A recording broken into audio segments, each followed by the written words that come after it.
नमस्ते दोस्तों, star facts के नए वीडियो में आपका स्वागत है। रूस, बर्फ से ढकी टुंड्रा, घने जंगल और फैले हुए मैदानों का एक विशाल देश। यह एक ऐसा देश है जहां प्रकृति का राज है। इस नाटकीय परिदृश्य से होकर बहती है शक्तिशाली नदियों का एक नेटवर्क। हर एक की अपनी कहानी है। ये जलमार्ग सिर्फ भौगोलिक विशेषताएं नहीं है, ये रूस की जीवन रेखा है।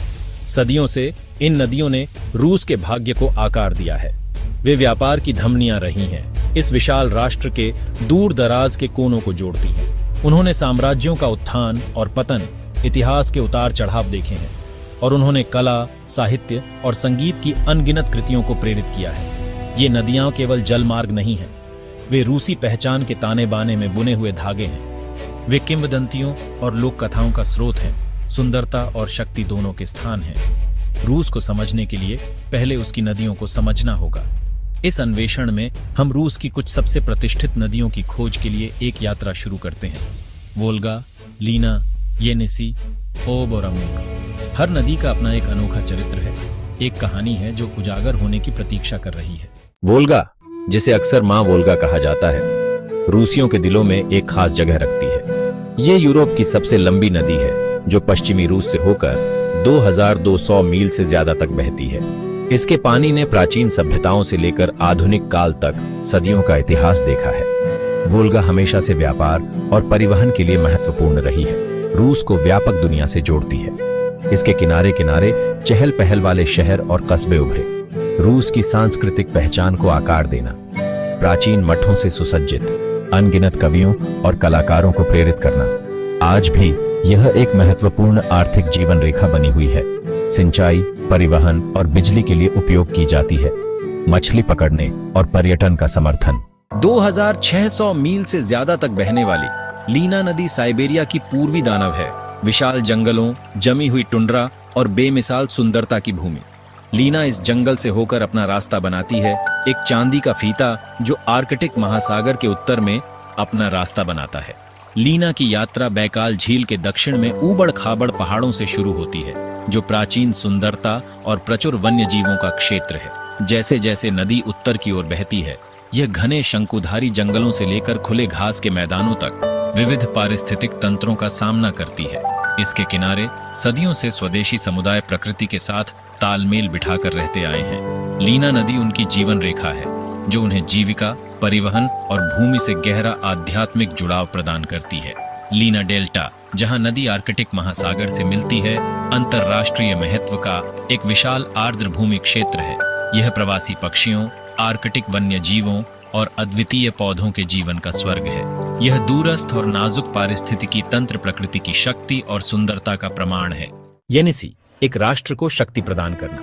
येनिसी एशिया की सबसे लंबी नदियों में से एक साइबेरिया के बीचों बीच से होकर बहती है, जो प्रकृति की कच्ची शक्ति का प्रमाण है। कारा सागर में खाली होने से पहले इसका पानी पिघलती बर्फ और ग्लेशियरों से पोषित 3400 मील से ज्यादा तक उत्तर की ओर बहता है। येनिसी नदी बेसिन चरम सीमाओं की भूमि है। इसमें विशाल जंगल, विशाल पहाड़ और जमी हुई टुंड्रा शामिल है।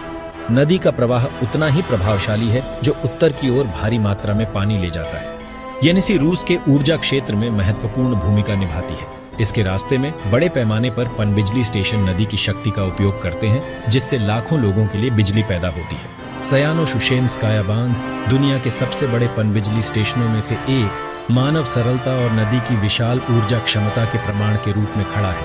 अपने औद्योगिक महत्व के बावजूद येनिसी अपनी जंगली सुंदरता को बरकरार रखती है। इसका पानी मछलियों की एक विविध श्रृंखला का घर है, जबकि इसके किनारे भूरे भालू, भेड़िए और बारहसिंगा सहित विभिन्न प्रकार के वन्य जीवों को आवास प्रदान करते हैं। ओब और अमूर जीवन और जैव विविधता की धमनियां। ओब नदी पश्चिमी साइबेरिया से होकर 2200 मील से ज्यादा तक बहती है। कृषि और परिवहन के लिए महत्वपूर्ण है।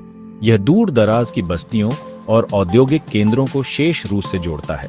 अमूर नदी रूस और चीन के बीच एक प्राकृतिक सीमा बनाती है। यह पौधे और पशु जीवन की एक चौंका देने वाली सरणी का घर है। अमूर नदी बेसिन अमूर बाग के लिए एक महत्वपूर्ण आवास है।